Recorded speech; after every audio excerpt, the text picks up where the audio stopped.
Seems like it's time.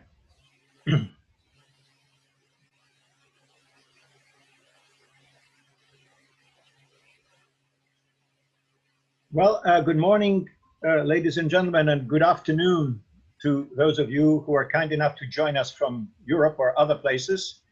My name is Paolo von Schirach, and I serve as president of the Global Policy Institute, an independent, nonpartisan think tank based in downtown Washington, D.C.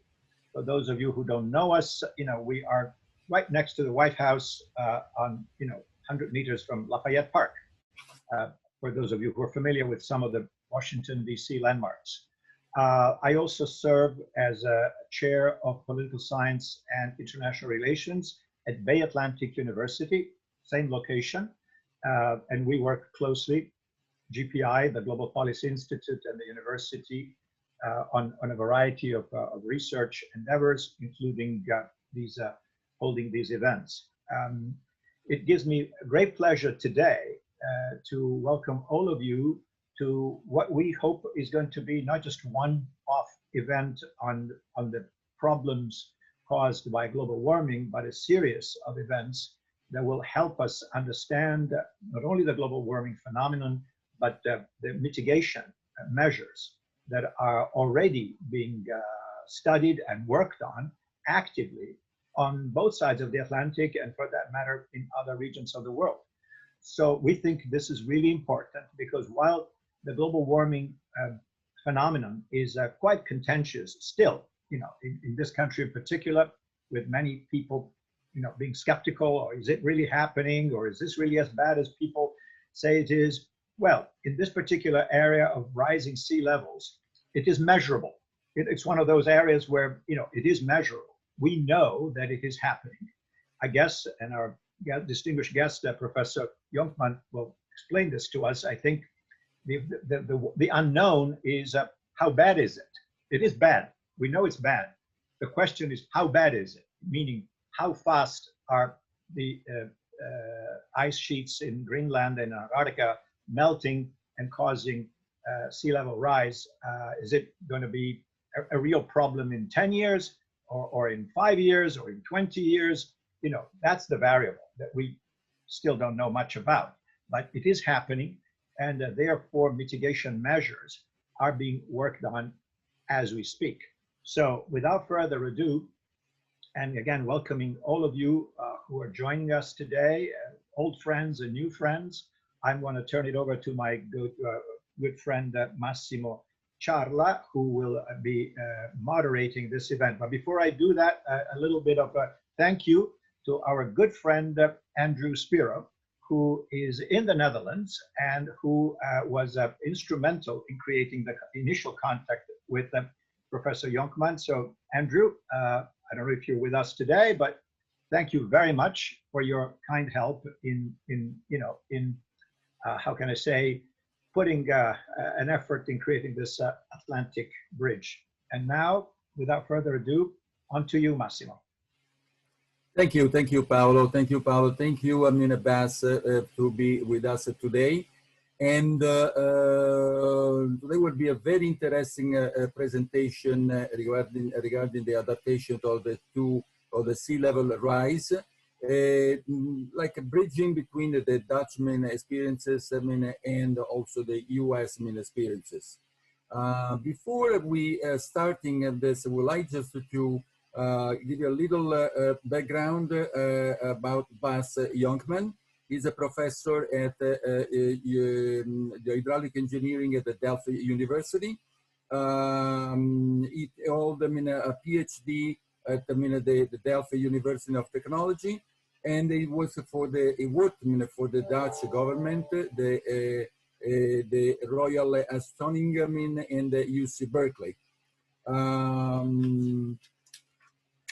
His research, his research in interest include the flood risk management, then the reclamation, integral design of hydraulic structure, such as flood defenses and the storm surge barriers. He was also involved in the post-disaster, the design studies in Netherlands, New Orleans, in Houston, Mozambique, in other various countries is Southeast Asia. Bas is currently leading a number of national and European research projects, focuses on climate adaptation and strategies for flood risk reduction, including storm surge barriers and nature-based solution. The new process now that is building with the nature. So whatever Bas is going to have, a presentation with us. We receive, your questions, on, the chat, and after, the presentation, we'll address, all these questions. Bas, I believe that you needed something else to clarify before you start. No, I think we're good to go. Okay, so let's start the presentation, and so and I will enjoy to see this what is being done in the Netherlands, and also the comparison between Netherlands situation and the US and the global situation too.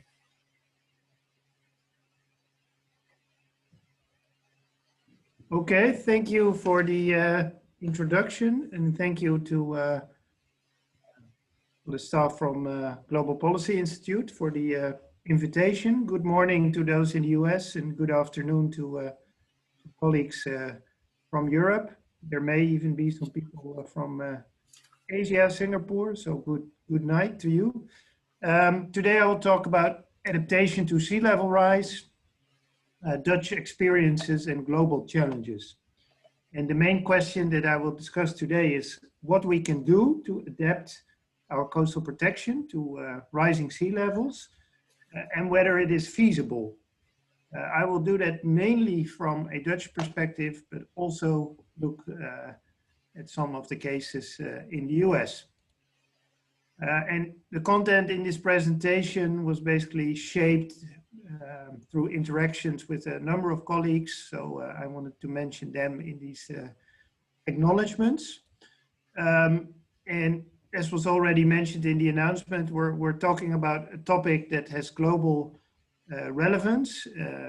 Most of the, let's say, population centers in the world are in the coastal areas, in the delta areas that are at risk from flooding and rising sea levels. And they are also rapidly growing. Economic growth and population growth in some of these areas are over 5 to 10% per year. Particularly those delta areas are under threat from sea level rise, but also subsidence can be a very important factor. And here you see some graphs from different parts of the world. In some areas like the Netherlands and this line Tokyo, subsidence has been somewhat controlled and stopped at some point by groundwater management. But some other areas like Jakarta are quite rapidly subsiding, over a meter sometimes in 10 years. So we see frequent flooding and probably more frequent flooding in the future if these coastal areas and coastal cities do not manage to invest and realize some form of risk reduction. And that is why there are projections of increasing, let's say, damages, expected damages, annual damages through population development, through sea level rise, which are quite dramatic, as you can see here from numbers of slides.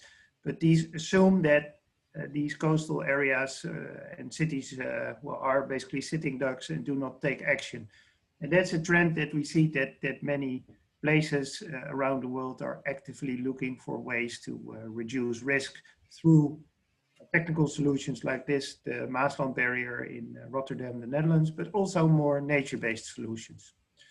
Just to give you one example before we move to the Netherlands, this is the Shanghai megacity in China, also more or less at sea level rise, threatened by typhoons, 20 million people.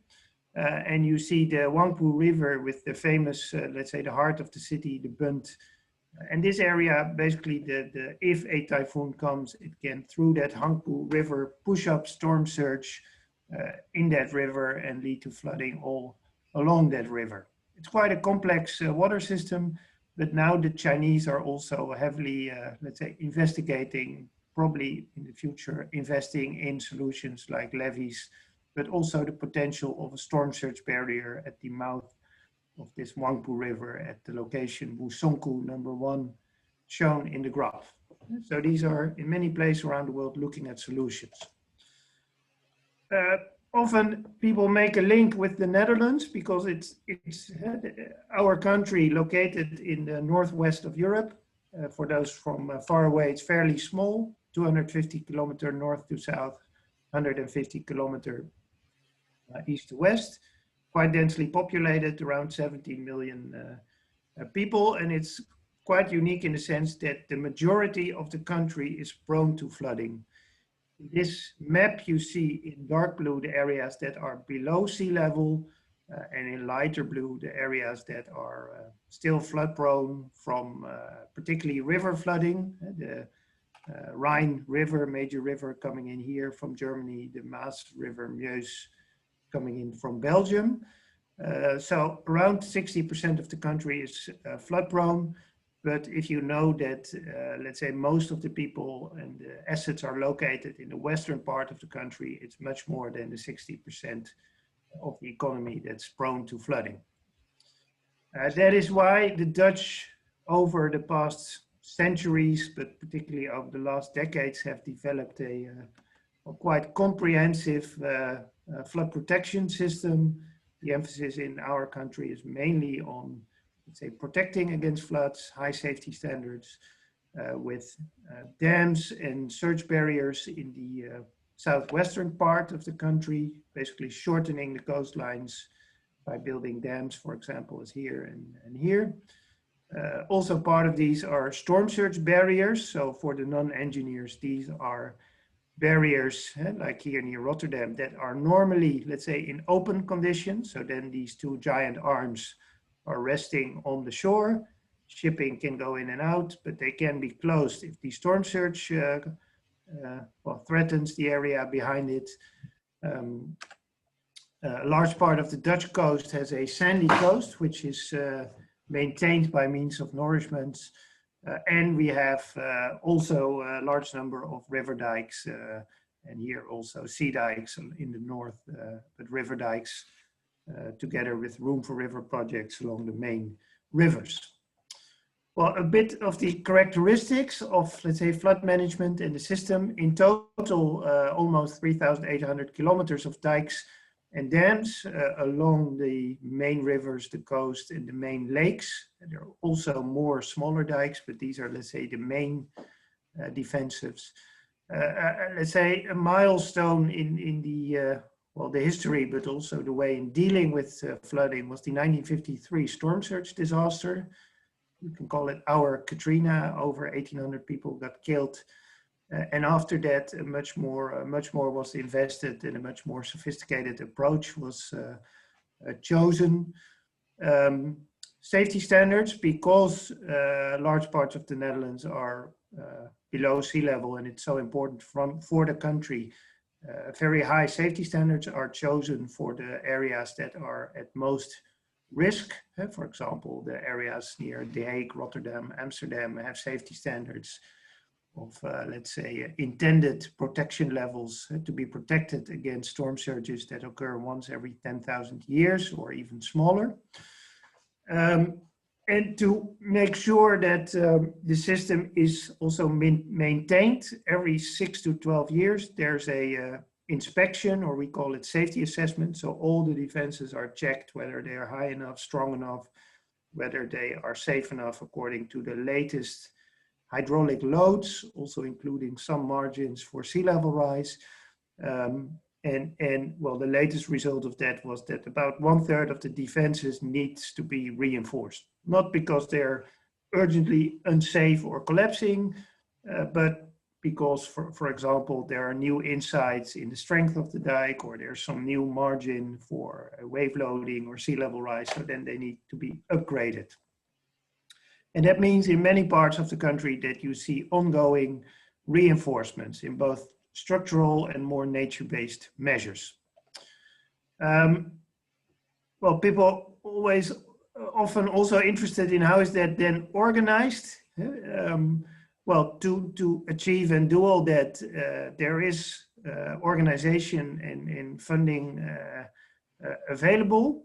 There's a national program with about, from the federal government, with about 1 billion euros, mainly for the reinforcements. So the new projects, and also a few hundred millions of euros for maintenance.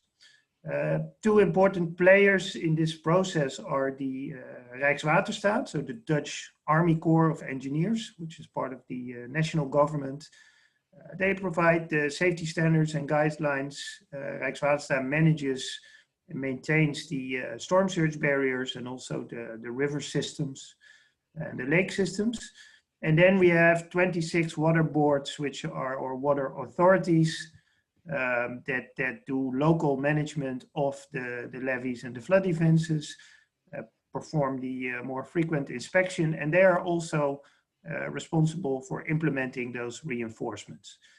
They also get funding from local taxes. So, for example, I live in Delft. This is my water board, Delftland, very nice historical building. Oldest water boards are from the Middle Ages, when the first Dutch citizens started to build dikes and form these collective organizations. Well, this building is from, I think, the 16th century. And every year we have to pay around 450 euros, so it's around $500 to $600 to our water board for safety, but also water quality and so on. So they also have a tax basis, so both from the local taxes and the federal government, these water projects and management and maintenance are funded. Well, then there's the important question of sea level rise and what would be the impact of sea level rise on our system. And this graph shows you the various projections of sea level rise on the horizontal axis time, going towards 2300. And in the vertical axis, the sea level rise in meters. So if you want to convert to feet, multiply by around 3 or 3.28 if you want to be precise. And there are basically two main scenarios. If current sea level rise is around 20 centimeters to 30 per century, if we manage to stay in this low emission future, then sea level rise will accelerate a bit, but not that much, and sea level rise can even stay up to 1 meter over the coming centuries. Well, personally, I think this is the more unlikely scenario, but if we stay in a, let's say, future path with higher emissions, this will be the future scenario, of course, with uncertainty, where sea level rise in this century can go up to 1 meter, and we can go to 2, 3, 4, 5 meters if you look multiple centuries ahead. There are even more dramatic scenarios that if the ice caps would collapse massively, the trend could be even beyond this scenario, but these are from the National Met Office the two main futures. So we can also discuss, let's say, the adaptation of our coastal system in the context of this possible range of sea level rise. Well, I've certainly in the Dutch news and media over the last years, there's been quite a lot of attention, and I must say it was quite dramatic. This is a picture from the future of Amsterdam underwater that were documentaries stating that this Marjolein Haasnoot, an expert in sea level rise, that her children might be the last generation to be able to live in the west of the country.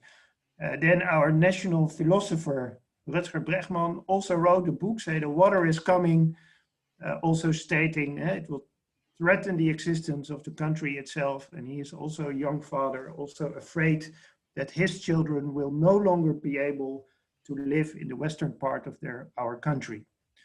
And also architects and planners followed this narrative with coming up with new dramatic futures of what our country could look like in the future.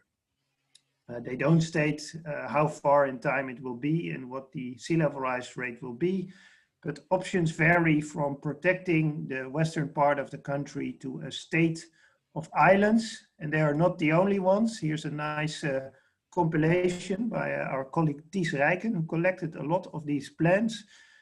And people are really, let's say, inspired and thinking about this very far future of a totally different Netherlands, which looks totally different and maybe disappear. Meaning, this is 1 second.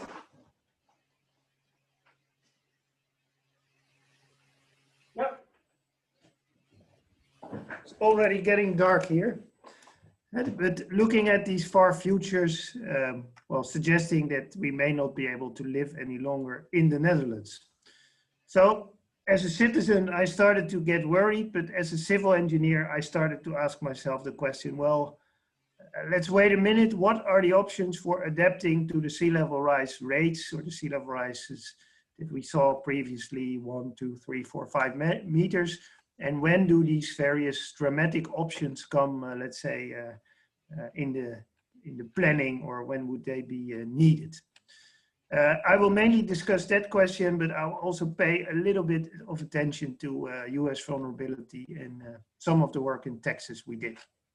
And what I will do is go through the various parts of the protection system and briefly discuss, well, basically how what would be needed or what would be feasible in terms of adaptation to various rates or levels of sea level change. So I will start with, let's say, a main component of the Dutch system, particularly in the southwest. So here are the storm surge barriers. We have two main storm surge barriers, the Maasland barrier already discussed, the two giant arms keeping the canal to the city of Rotterdam open, but also the Eastern Scheldt barrier, a much longer barrier with many gates. And the characteristic is that they close if a certain storm surge level is expected. The Maasland barrier closes approximately once every 5 to 10 years. And the Eastern Scheldt barrier closes approximately once every year in case of a storm surge. And what this graph shows you is if the sea level would rise 1 meter, how often would the barrier then close? Well, for the Maasland barrier, for 1 meter of sea level rise, it would close 3 times per year, which is still doable. Okay, the port will not like it, but once you go to 1.5 meter extra sea level, then it would close 30 times per year, almost weekly. So then, well, it would really become an impediment for the port functioning here. And so this would become really a problem. That starts earlier for the Eastern Scheldt barrier. The function of this is mainly to keep the gates open so that the intertidal flows can go in and preserve the intertidal system that is here. For 1 meter of sea level rise, it would already close almost weekly, and it would need to be closed permanently for 1.3 meter of sea level rise. So then it would basically lose its total functionality and just become a normal dam. And these are actually the first tipping points or critical points in our system where you would say, well, for 1 meter of sea level rise or a little more here, well, you really need to think about a different solution. A little bit more detail, starting with this Maasland Rotterdam system. Right now, it's a system with the storm surge barriers, and behind it, there are still dikes or levees that protect the city of Rotterdam and other areas, but the system is normally open for shipping. The current reliability of this barrier is just sufficient. It's a reliability requirement of 1 in 100 per demand. But if you start to close it more frequently due to sea level rise, well, it will become, there's a larger probability of failures. You may get higher loads on it, so issues with the foundation, the scour protection that's on the bottom, or the structure. So, and these are all questions that Rijkswaterstaat, the managing authority, is going to explore. Also behind it, in the city of Rotterdam, there are some unembanked areas where people live, so not protected by dikes. They flood now once every few years, but that will increase more or become more frequently. So you really need to start thinking in this area, because also planning often needs many years or decades. What are the options?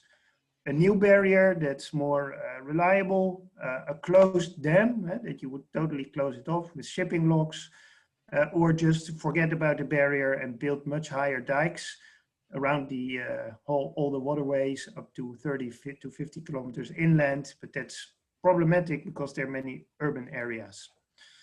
Well, one of the plans that's quite central in the discussion is to change it to a dam and with locks, sluices for the shipping, the navigation, to put the dam a bit more, here's the current mast on barrier, a bit more to the east to get these port areas, to keep them accessible.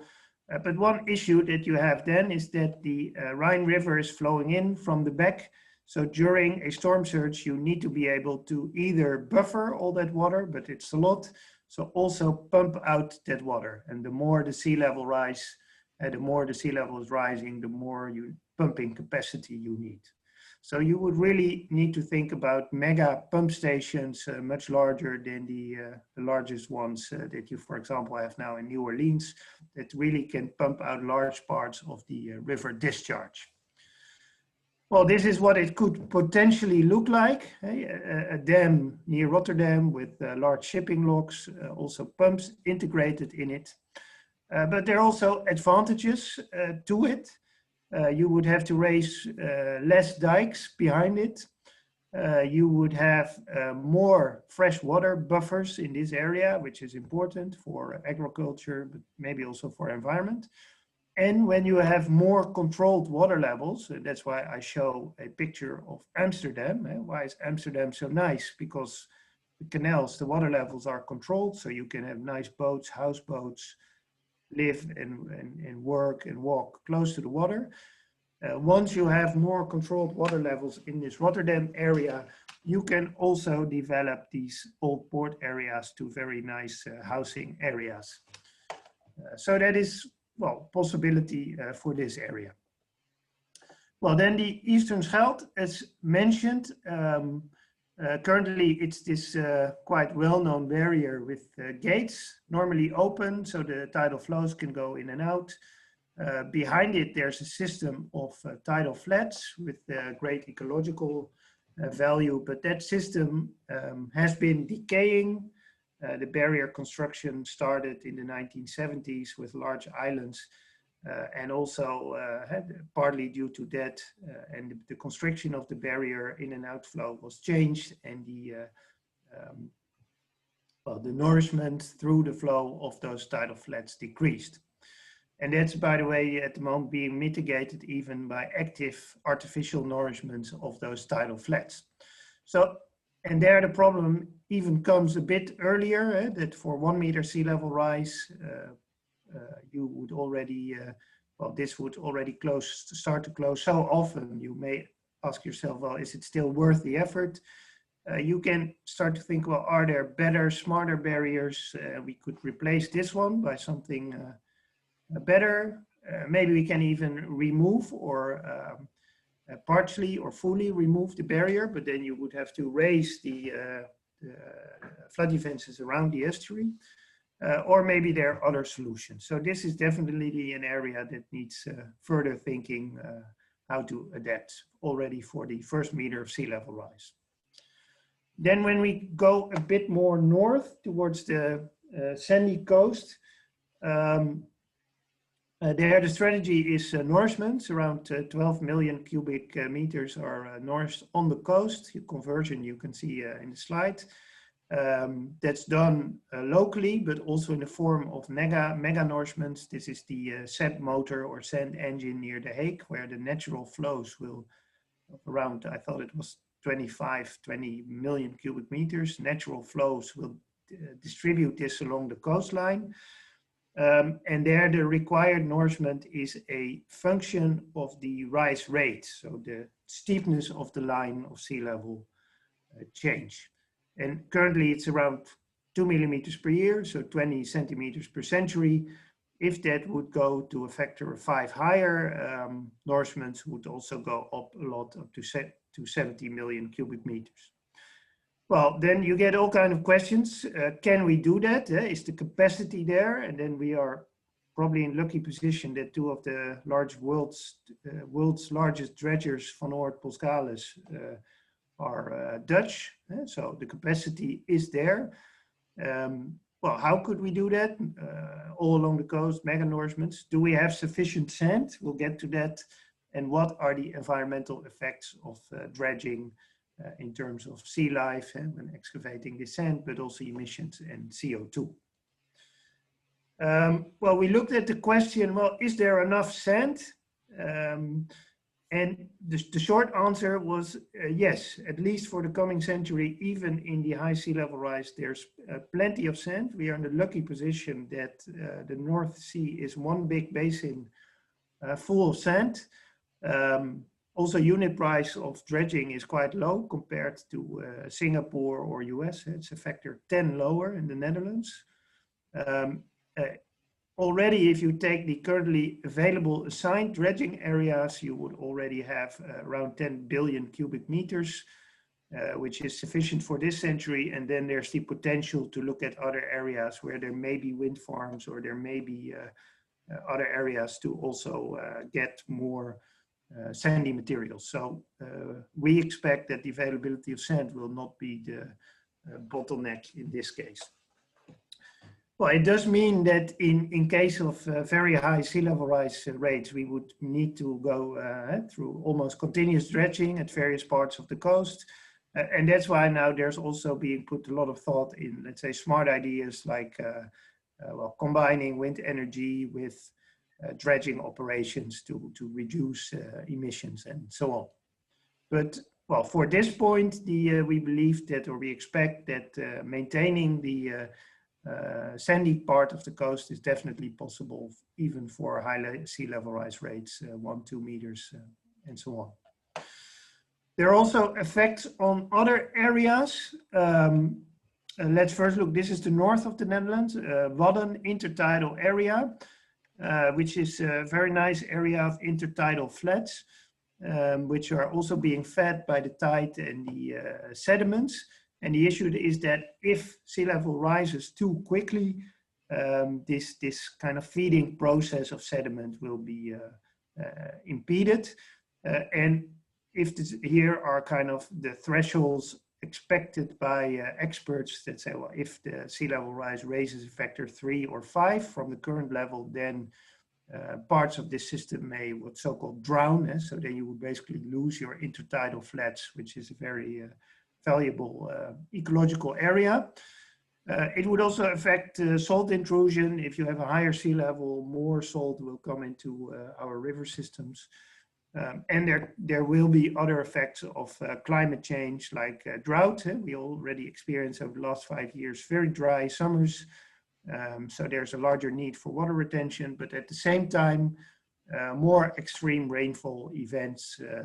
Well, not as extreme as Houston had during Harvey, but more and more extreme rain leading to urban street flooding. Well, if we look at our flood defenses, what are then the solutions to deal with sea level rise? It's good to mention that in the current coastal defense projects, already margins for sea level rise up to 1 meter are being included. So current defenses raised to the standards can already generally cope with this first meter of sea level rise. Well, then there are many technical solutions. I will not go into detail, but here you see an example of the revetments put on the estuary dikes. But there's also been a lot of development in other types of solutions. Here's nature-based features in combination with dikes. So this is in the north of the country along the Wadden, where there's intertidal flats and dikes. Instead of raising the dikes, you could also promote and develop the intertidal flats in front, because they will break the waves that attack the dike. So you don't need to reinforce the dike itself. But also in many urban areas, we see that there's, well, if you raise a dike, you also have to widen it. And there you find that you will run into all kinds of planning and spacing issues. And there are all kind of, let's say, nice ideas, like also realized of, for example, this hybrid defense, where you have a hard core in a dune and you cover it as a dune. So you have the protection of the hard core, but also the, let's say, look and feel and recreation value of the dune. So those are, let's say, ideas that are well, being implemented to maximize the value and the implementation potential of reinforcement. And I think more and more development, well, it will emerge in this field. Which measures and solutions can we use, particularly looking at nature-based solutions? And I made this conceptual graph on the horizontal axis, the footprint, the space that you need for a measure, and vertically the wave energy that it can withstand. If you have very little space, then the flood wall is the, let's say, a solution that fits in. It's high and strong, a limited footprint, but you need to build an armoring for overflow and stability, for example, here in New Orleans. Well, conventional solutions, hard dikes, have a somewhat higher footprint. Most of the Dutch sandy coast uses dune profiles, which need more width for the erosion, but also have a very high value. We can look at these hybrid solutions, dikes and foreshores. And when we start to look at wetlands, like for example, you have around New Orleans, there you really need many kilometers or miles of wetlands to limit and protect us from waves. That's also why New Orleans basically has this combination of a hard protection system and a wetland building program for environmental restoration, but also contributing to flood risk reduction. And then there are also local measures that are, for various reasons, can be very attractive, like oyster reefs. But in storm surge conditions, 3 meter of surge, 2 meter waves, the waves basically don't feel the oyster reefs that are being submerged. So they have a smaller reduction to flood protection in that sense. And as I mentioned, some of these solutions are also being implemented and mainstreamed in the Netherlands. This was the Hondsbosse and Pettemer Sea Dike, which was one of the few remaining hard sea dikes, which they already raised by a sheet pile. And then the next measure they considered to, again, build a higher structural defense, but for various reasons, it was chosen to build basically a dune landscape in front of the sea, of the hard sea dike, and cover it as a dune. And here is in the Western Scheldt, the function of those tidal flats for wave reduction. And those are also being actively used. For example, here's a very large lake dam where a sandy foreshore has been built, also with this wave reduction purpose, and a dike on one of the northern Wadden Islands that has also been reinforced by a sandy foreshore. So in the Netherlands, this is really gaining a lot of attention, and where it's possible, these nature-based solutions are often chosen. Well, to get to those solutions, it requires collaboration between civil engineers, architects, ecologists. And if you put it a bit black and white, here is what the civil engineers can do: structural calculations, build ugly walls. And here's what architects do: make really nice plan, futuristic visions. But as a civil engineer, I sometimes wonder, okay, very nice, but what is the exact purpose and which problem are we solving here? Well, those are a bit the stereotypes. But we see, we can also add the stereotypes of the ecologist, but we see if we put them together in teams and say, okay, let's jointly look at these the issues here and the solutions, we can get to very nice solutions. And that's exactly what we aim for in the TU Delft Delta Futures Lab, an interdisciplinary lab for students, researchers to work on issues related to the future of the Dutch Delta. And here's one of the, let's say, type of solutions that you could study here. This is one of the alternatives that was put forward in one of the coastal towns where the sea defense had to be reinforced. well, there you want different things, have a nice beach and dune landscape, have a solid flood protection, but also be able to accommodate all the visitors that visit the beach.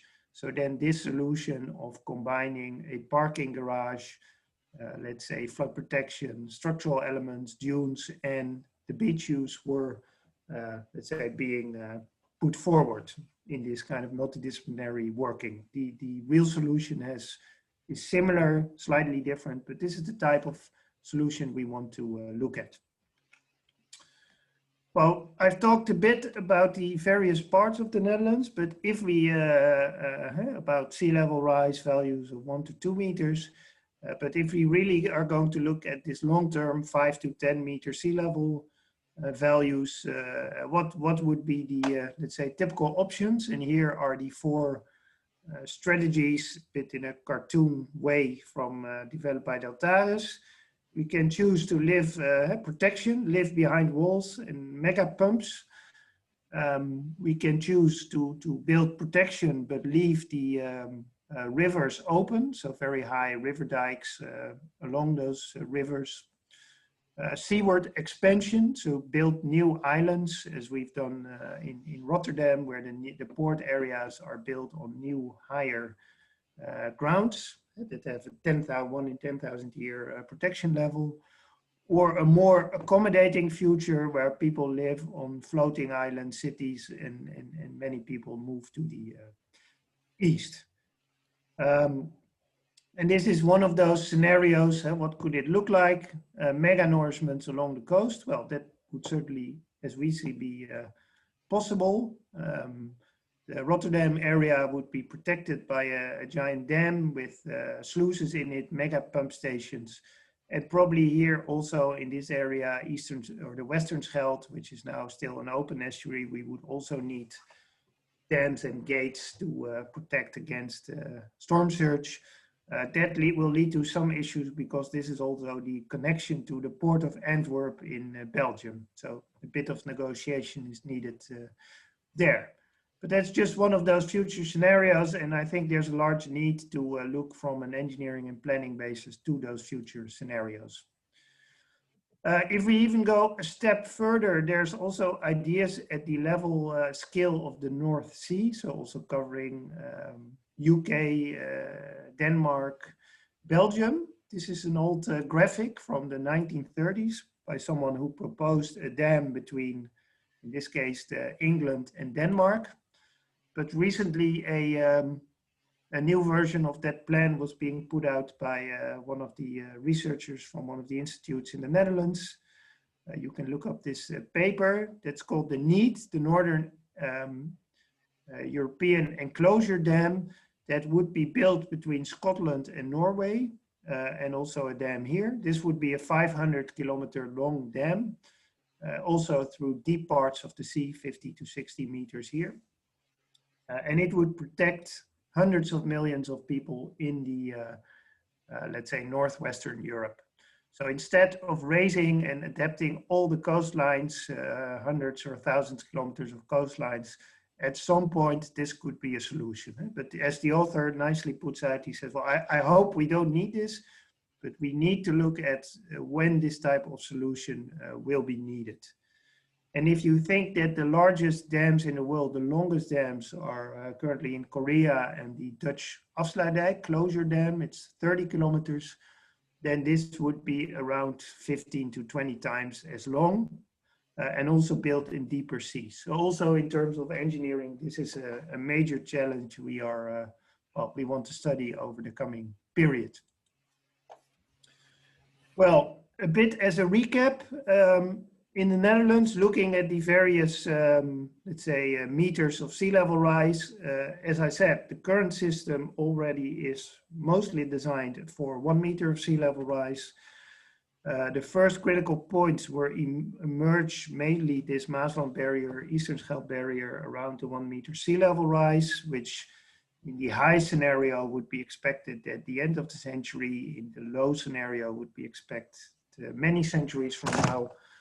But then you would have to look at well, building dams or other solutions. For several meters of sea level rise, we are expecting it is technically feasible to raise defenses. We've looked at it in a few studies. Also, the nourishments should be feasible for these, the sea level rise rates that are being projected here in the high scenario. And I personally expect that these more dramatic solutions will be, in this case, off the chart, beyond the 5 meter sea level rise, 5 to 10, where you really have to look at those more drastic solutions of, well, moving to Germany or building these giant dams. But again, these are, let's say, my expectations backed up by some discussions with other experts, some calculation, previous study, but still a lot of work, more work needs to be done. But that's the technical side of it. I will use 10-15 minutes more to look at, and I have to turn on the light once again.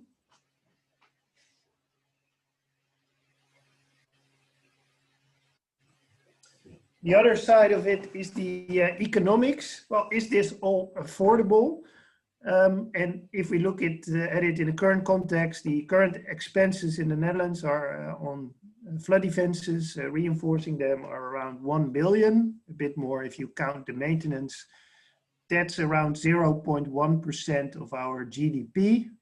And so for military defense, we spend about a factor of 10 of this. So this is also a form of protection of our country.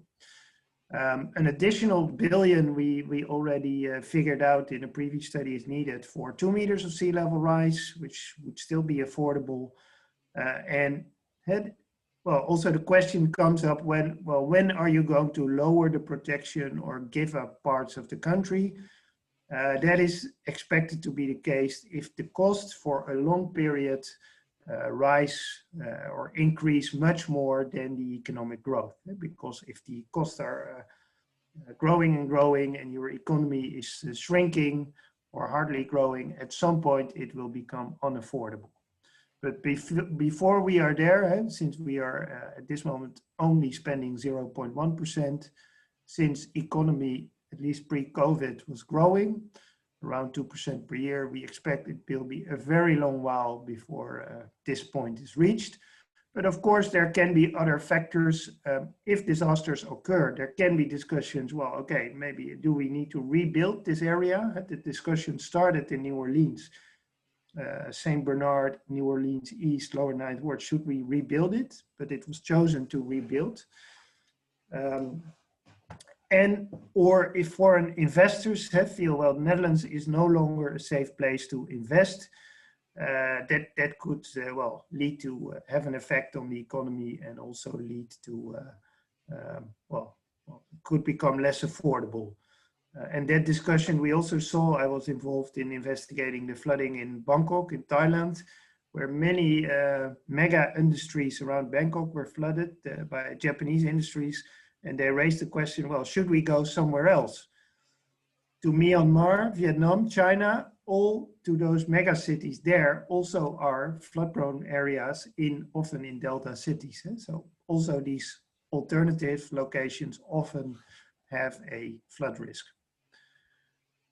And then we can ask, well, is it possible to realize it in time? And then we can look back at some historical projects. We looked at the decision time to make a plan, engineering and design, construction time, but also at the investments. The Dutch Delta plan needed a few years to study after the 1953 disaster. Engineering and design was done parallel with the construction. And then over almost 30 years, the various barriers were being engineered, designed, studied, and built. Where the Eastern Scheldt was finished, I believe it was 1987, and this other last barrier, Maasland, was finished in the 1990s.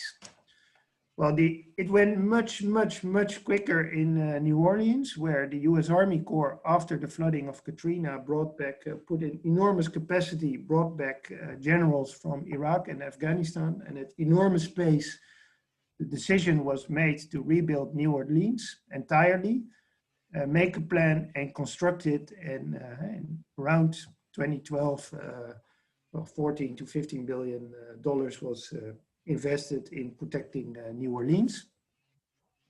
Well, and I also have for the future Delta plan, of course, it depends, well, is it the full country, parts of the country?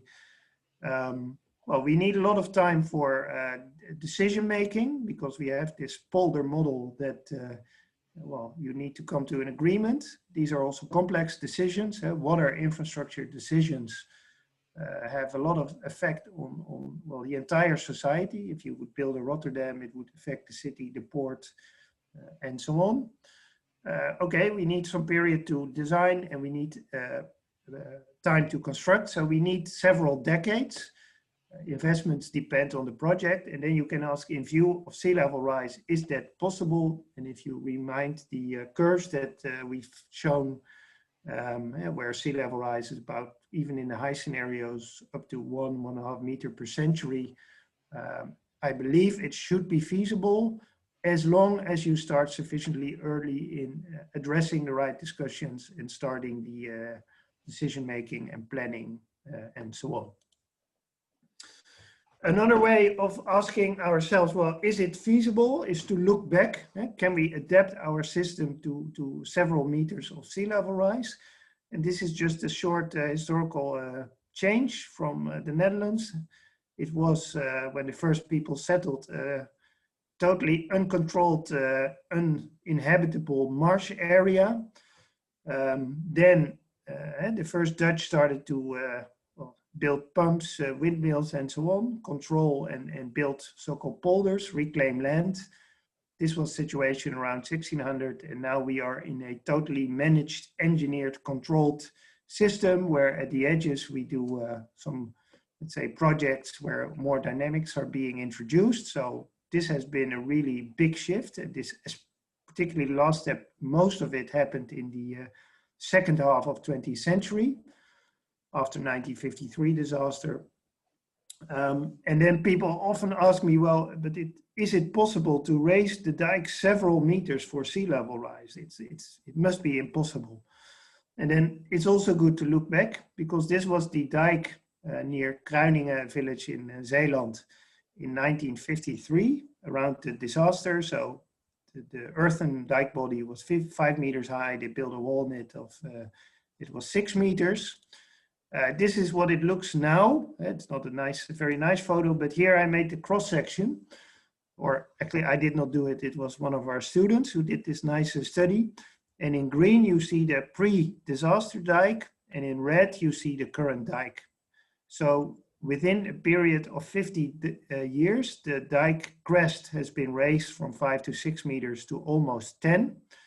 And the dike footprint has been changed from here around 30 meters to, well, I believe this is almost 80 to 90 meters. So it has tripled. So within 50 years, we have been able to basically incorporate, well, framed a bit differently, 4 meters of sea level rise.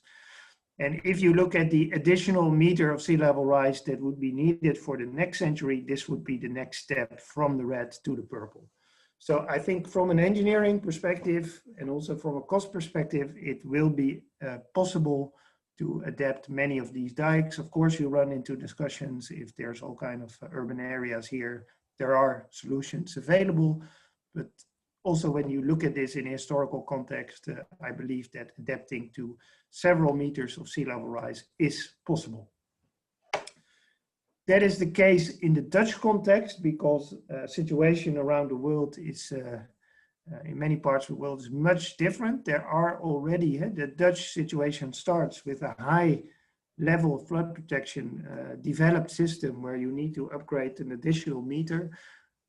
These are pictures from, I believe this is Jakarta, where parts of Jakarta just flood even multiple weeks or months per year. And this is how people live in some parts of the coast of Bangladesh, so totally exposed to storm surge hazards and so on. So let's say building, the first step, building a defense system is already a major step, and then you still need to adapt it. So the context and the answer to the question, can we adapt and how can we do it, can be different for those other countries. Although I believe, I expect that also the solutions, both technical and nature-based, are also available in these countries. The World Bank is doing quite large investments in coastal risk reduction in Bangladesh. Well, how about the US? Well, many parts of the US are also vulnerable to coastal hazards and sea level rise. Here's a study from USGS, where particularly the Gulf Coast with the hurricanes and the Northeast, and of course Florida with Miami, are vulnerable, and there in many parts of the country sea level rise will exacerbate the hazards. Also in many parts of the US there's hardly any protection or no protection present, although you will see in a minute that some areas are seriously considering to invest a bit more in prevention. Well, here are the well-known, that also in line with that trend, we see that after these major disasters in the Netherlands, but also in the US, large investments are being made in risk reduction and protection. So the New Orleans hurricane protection system, and after Hurricane Sandy, New York, where a very nice plan to combine coastal protection and park landscape were implemented, and New York is now also thinking about the next step to build storm surge barriers more in front of the coast to, well, basically keep out the surge of New York. One area that we looked at more is Texas, the Houston-Galveston area, which was affected by storm surge from Hurricane Ike in 2008 and major rainfall from Harvey in 2017.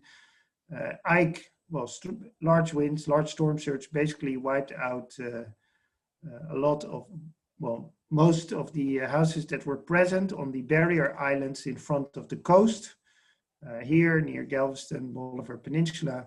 But as the people in that area say, it could have been much worse if the storm would have had a different track a bit more to the west. It would have pushed in the storm surge into the Galveston Bay and flooded large parts of the Houston metropolitan area.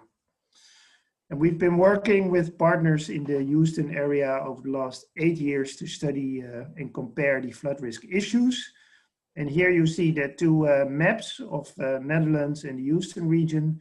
You can think, well, why are they related or similar? If you flip the map of the Netherlands, it already starts to look a bit more similar, where we have the Galveston Bay is about the same size as our, it's called, this is Lake IJssel, protected by a major 30-kilometer long dam. And here's Houston located, here's the city of Amsterdam. And what Houston is now, or in Texas and the Army Corps are now seriously considering, is a coastal protection plan. What we've worked on, and that's, I thought was a very interesting exercise, in such a complex region, you have all kinds of interventions you can take at different locations, different types of interventions, structural, nature-based, and so on. So you can get many combinations of measures. And then the question is, okay, what is the best or the most interesting plan, taking cost, taking risk reduction? So one of the PhDs in our group developed a smart optimization model where you can quickly screen a lot of combinations of those measures to find an interesting combination. And that work was also picked up by the World Bank, and they've now applied it to some other regions like Beira and in Mozambique. For this region, especially a coastal barrier with a storm surge barrier here in Bolivar Roads appears to have a, let's say, positive benefit cost ratio. And that's something we worked on as part with a lot of the students and researchers, also collaborating with engineering consultants. We tried to develop this plan, which was put forward by a professor from Texas A&M, Bill Merrill, who said we need a Dutch-style protection, coastal barrier, storm surge barrier. So he put out this vision, and then we, with our students and experts, helped with further developing that idea. And I think we really had impact when that idea was also featured on an important news channel, not only in the US, but also for the entire world, where an early version of the plan was featured. And then we know it could have impact because the president of the United States seems to be a frequent watcher of Fox News. So we think he has seen our plan, and we hope he liked it. But on a more serious note, this plan has now been further elaborated by the United States Army Corps of Engineers together with the state of Texas, the General Land Office, and it's now available for review. One of the most challenging parts is to basically close off this entrance to the bay. Well, you don't want to close it off totally with the dam because you want the navigation and ships to the port of Houston to be able to go in and out. And this Galveston Bay is an important ecosystem, so you want as much tidal flow to be able to go in and out. So there you go, look at the storm surge barrier solutions.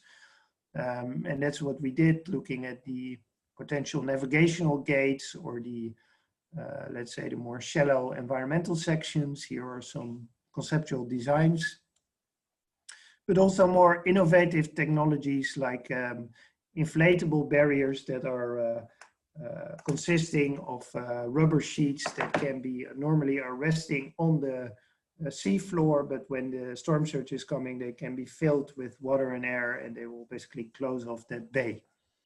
And it's a kind of tube, and this system is already applied in a barrier in the Netherlands. And another important characteristic of a coastal protection line, here the land barrier sections, the sea sections, would be let's say the land barrier could be normally now there's a small dune, but this is not able to withstand storm surges of any kind. So we work together with landscape architects to characterize the various parts of the landscape, think about which alternatives for coastal protection would fit in. So we looked at coastal levees, either placed on the coast or placed a bit more inland, but then behind the houses. And more recently, we also looked at the dune alternative, where you basically design a high and wide dune which can withstand erosion.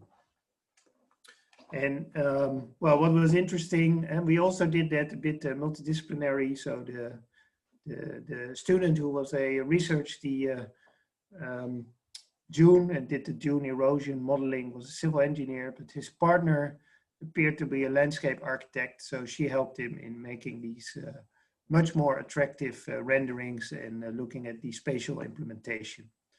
And I think also because fitting in those dunes on the Galveston Island, where you have a lot of houses on the coast, could be difficult. A very interesting solution could be this fortified dune, where you build this hardcore and cover it as a dune, has a smaller footprint, probably more resilience. If it overflows, you still have this hardcore standing, protecting against some of the surge. So this is definitely a measure to be considered further for that area.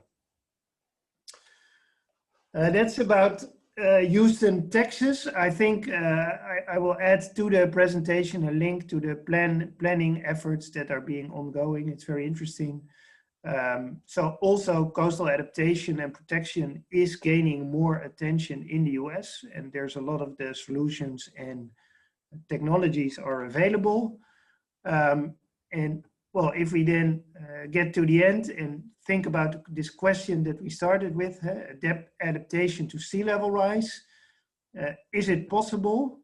Well, for the Netherlands, I think we certainly can do it from a technical point of view, from an economic point of view, but also from a planning, funding and decision-making point of view for several meters of sea level rise. It will be a major effort in terms of costs, in terms of planning. And I think we need many decades to plan. So if you know that in some of the critical areas, Eastern Scheldt, this Rotterdam area, you will have a problem if sea level rise reaches 1 meter, then you better start thinking and planning now for those solutions and start discussing them.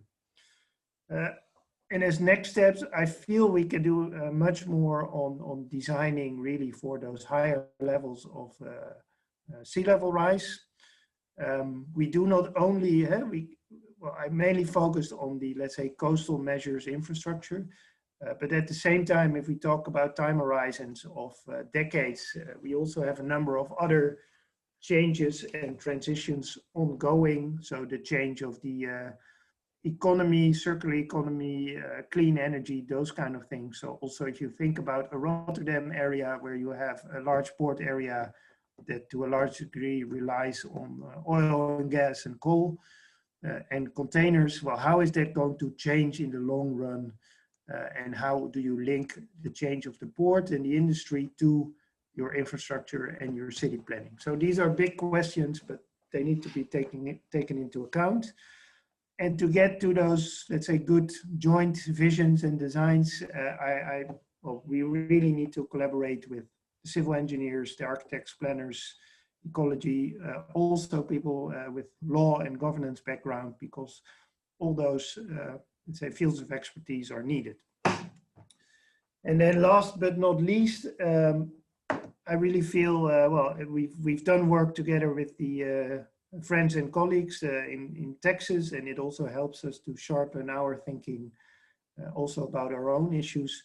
Well, we really have a joint challenge in the Netherlands, the US, in Europe, around the world in dealing with coastal adaptation, sea level rise.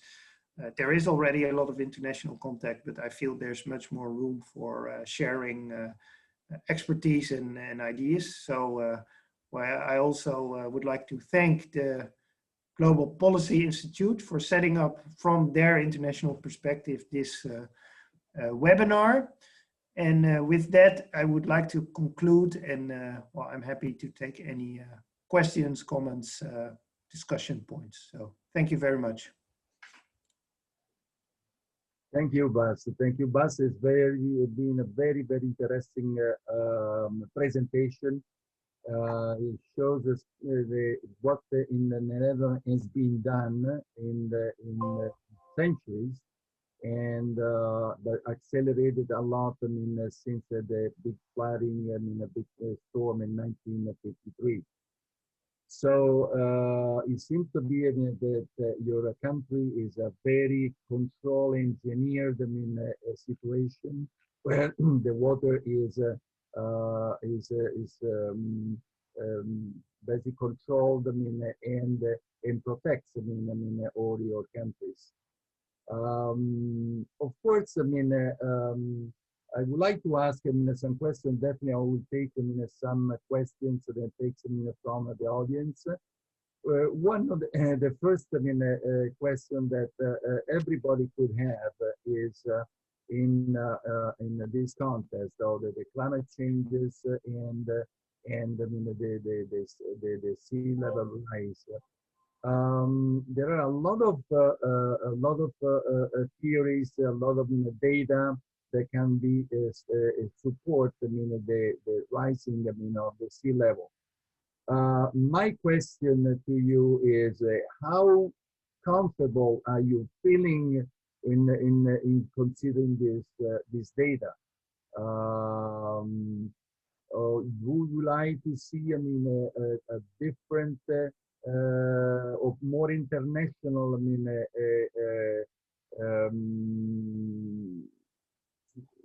I will say situation where everybody, I mean, is more involved in the defining, I mean, this sea level rise. So how comfortable are you feeling with this data? Well, that's a good point. Well, I consider myself as a user of sea level rise data and a student of sea level rise. It is definitely, of course, it's the most important driver, and it seems a simple process. Well, sea level is rising and will be around the same all over the world, but that's not the case. It's in fact quite complex with all kind of regional effects, with the gravity effects from the north and the southern, the Antarctica and the North Pole. So that's the science by itself, but I fully agree that, and the scenarios are also, the bandwidth are huge. There are people project that the new scenarios that project, well, maybe it could be 2 meters within a century, maybe 3, if this happens.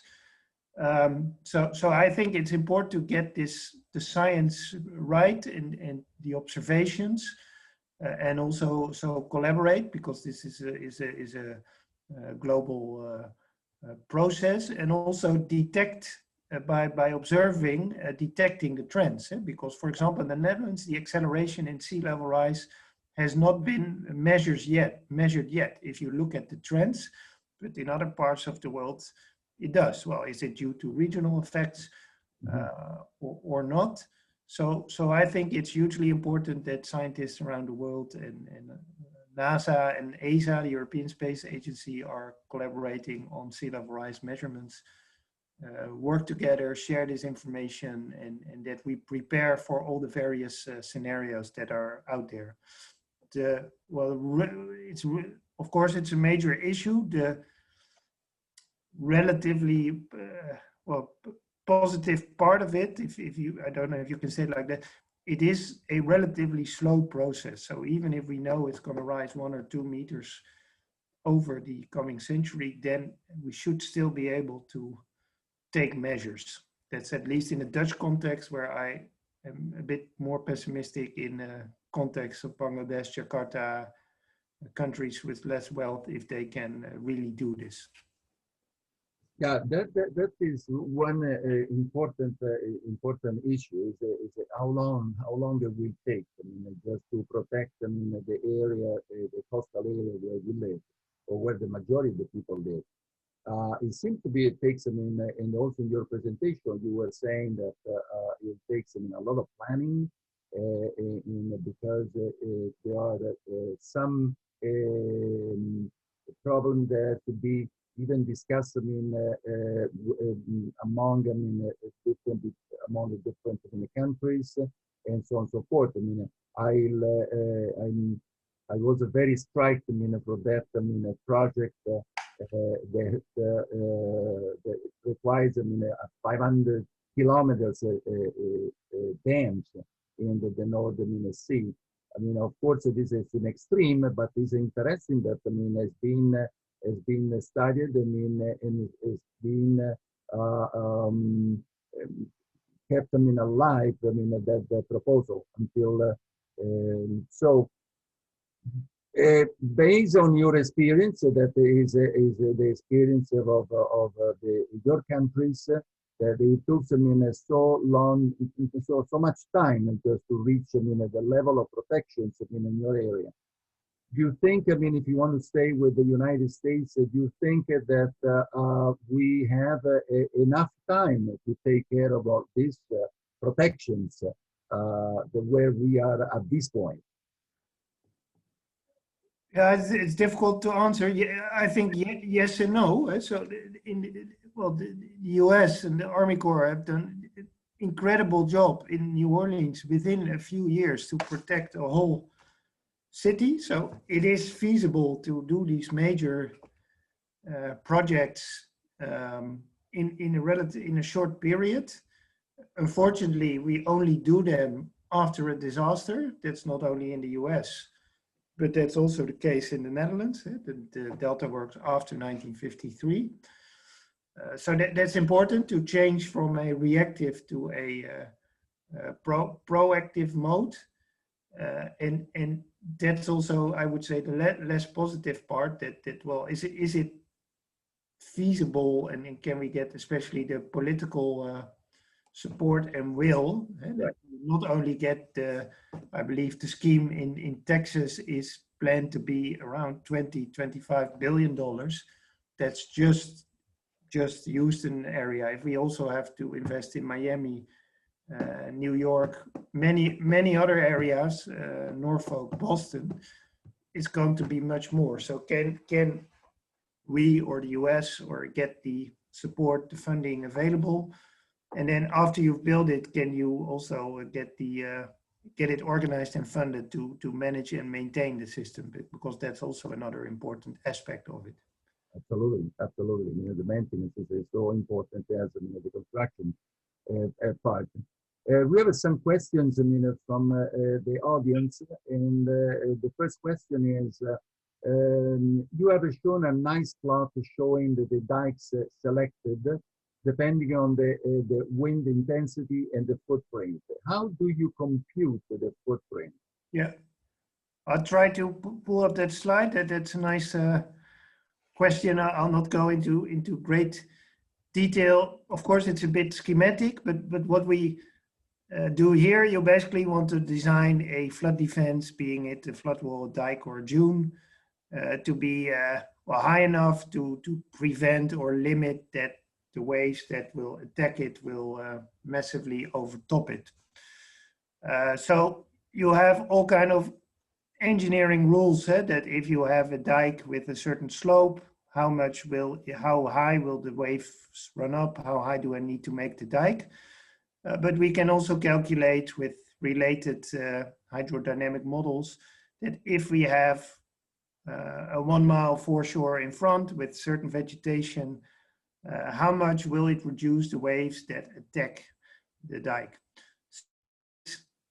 So this is more a schematic, but that is how we design or calculate these features. Well, how much of foreshore and dike, or how wide and how high of a dune do you need to withstand that storm surge, and particularly the waves that occur in that area in extreme conditions. So that would be my, let's say, general answer to that question.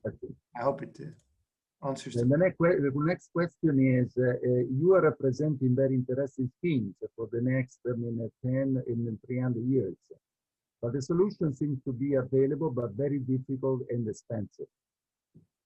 Yeah, I think that's more a comment from Henk Altink, and yeah, I agree that, yeah, it seems that solutions are for many, not all, but available, but to well, get the funding and the implementation and the agreement to do so before a disaster strikes, because everyone agrees that something needs to happen, and after the disaster, and then things get done, and even if not everyone agrees, we still get it done. But to get in this proactive mode, that is a challenge, and I think the Dutch system, as they've approached it now, where they say we have a Delta fund, and we put every year 1 billion euros in that fund for the coming 50 years, and it's outside the political negotiation and debate. That's a good model. It's not the total answer, but that helps to have this continuous stream in investing and making the system better. So that would be my short response to that. And the next question from Leon is, at which moment would you think this enclosure then from Scotland to Norway would be a plausible options?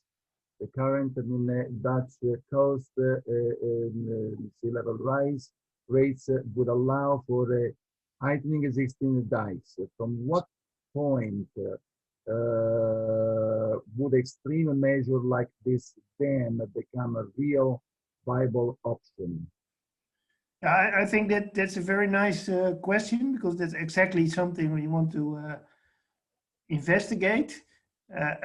I think when the costs of let's say raising the defenses all along the North Sea will become higher than the cost of such a dam, then we will get to the point that we say, well, maybe it's better, instead of say investing billions all around Europe to pull it and build this dam in front. Well, the cost of that really large dam has been estimated to be 250 to 500 billion euros, an enormous amount. But yeah, we are going to investigate where the tipping point is, and we haven't looked at it, but it will definitely be beyond the 5 meters of sea level rise. I expect, yeah, maybe 5, maybe 10. I don't know yet, but somewhere there in that area. But I would like to know, and I think we need to know, you know, because if all the scenarios are wrong and the pessimist researchers on climate are right, that if Antarctica will break and it will within a few decades at 3-4 meters of sea level, then you have to look at these type of solutions. And yeah, I was very impressed. I mean, the fact that you have to, people are thinking just, I mean, to this solution too. They could be very, it looks like a very, very extreme, but I mean, they are solutions for extreme sea level rise. And probably this one tied, I mean, with the last, I mean, questions that I had from the participants.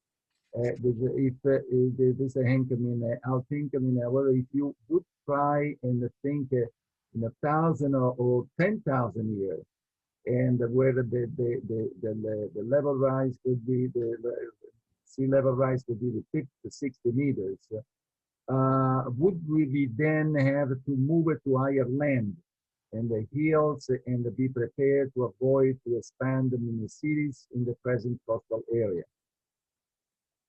Yeah, that's a good point, because if you look at geological history, there are indeed these, let's say, these order of magnitude of sea level changes.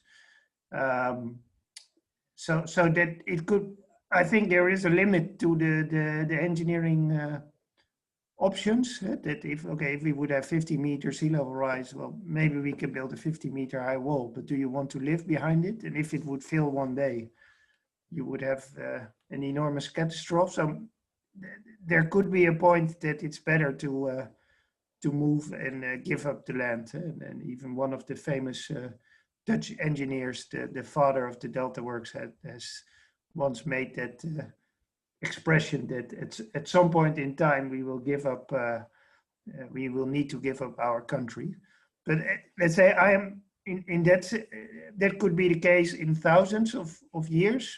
Although there will also be, let's say, cycles going up and down, but at least for the coming centuries, even for the projected sea level rise up to 5 meters in 2300, I am positive that with a lot of these solutions and a lot of effort, it will be possible to deal with it, at least in the Dutch European type of context. Good. This is definitely an extreme situation where you have to give up, I mean, part of your country because there are not, I mean, engineering solutions that they are affordable. I mean, at that point. But I would like to go back a little bit, I mean, on the building with nature. I mean, that is something that was pushed in a lot of here in the United States, also from the core engineers, I mean, probably 2015. How that the building with nature is also considered in the philosophy, considered in Europe. Well, I can speak for the Dutch case, and let's say well, a few things about it. I think it has gained a lot of momentum and traction.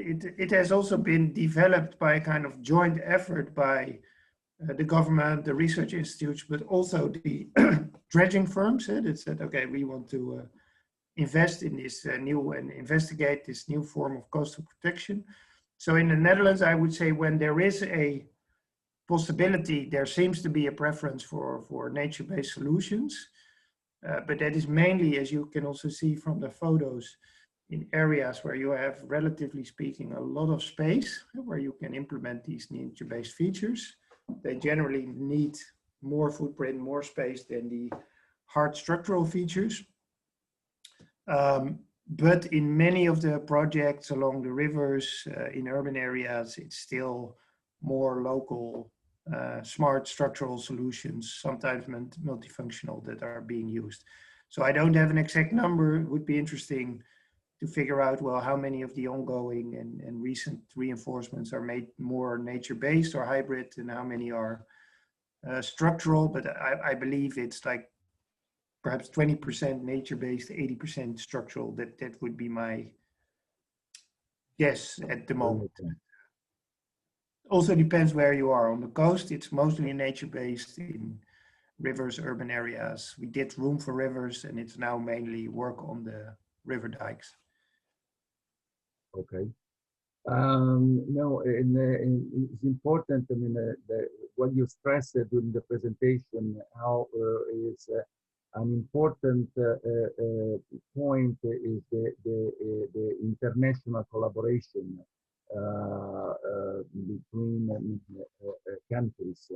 Not only to find or replicate a certain solution that has been already done in certain area, but also to find a new solution based on new technologies and so on and so forth. Is there anything you can share with us that there is something that really strikes you in this international collaboration meetings that you had, that could have something, an important presence in the future? Yeah, that's a good point. I think there is already a lot of international contact and collaboration at different levels. Already in our master program in Delft, around 1/4 of the students are international from all over the world. So that's already a very nice exchange. They often go back and do research for their thesis on topics from their own region. Let's say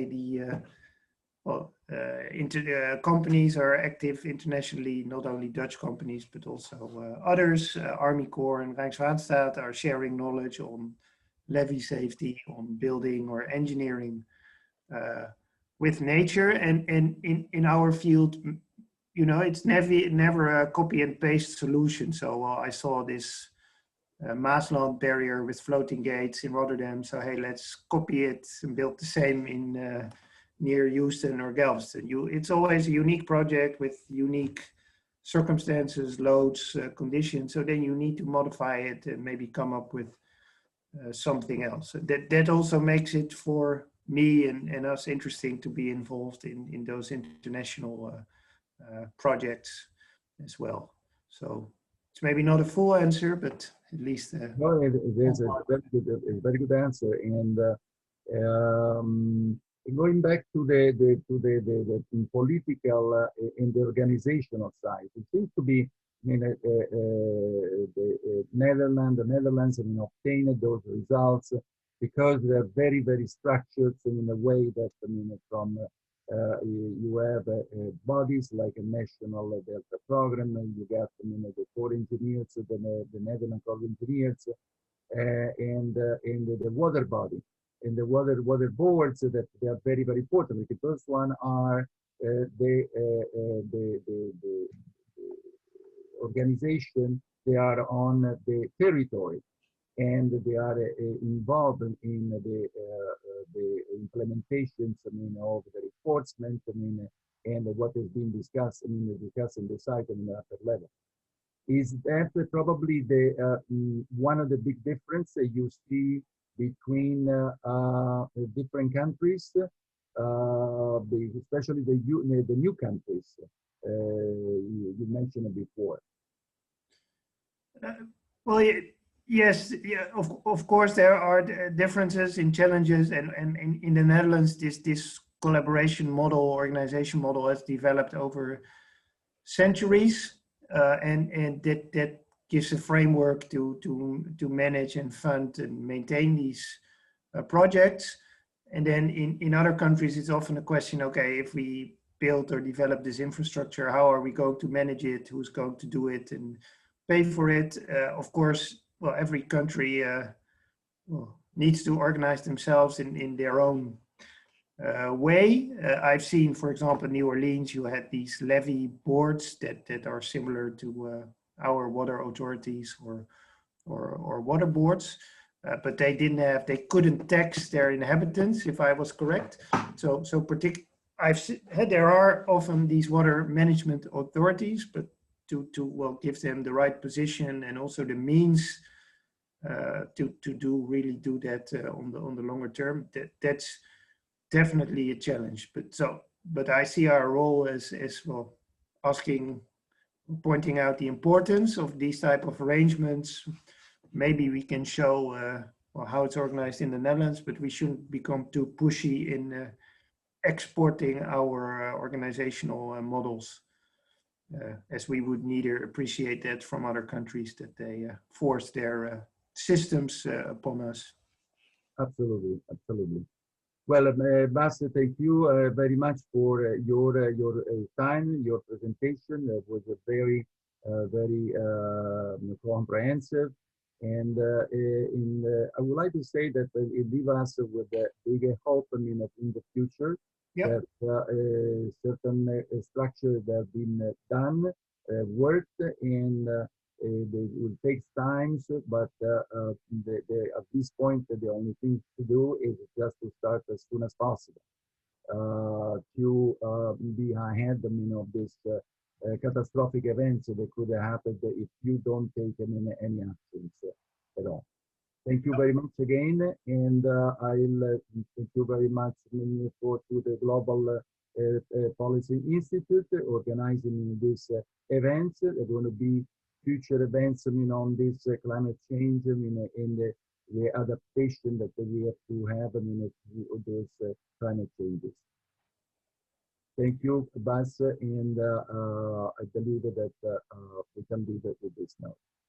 Yeah, thank you. It was a pleasure, and well, I look forward to be in touch with Global Policy Institute and others to continue exchange and collaboration on these matters. So thanks again, and have a great day and evening.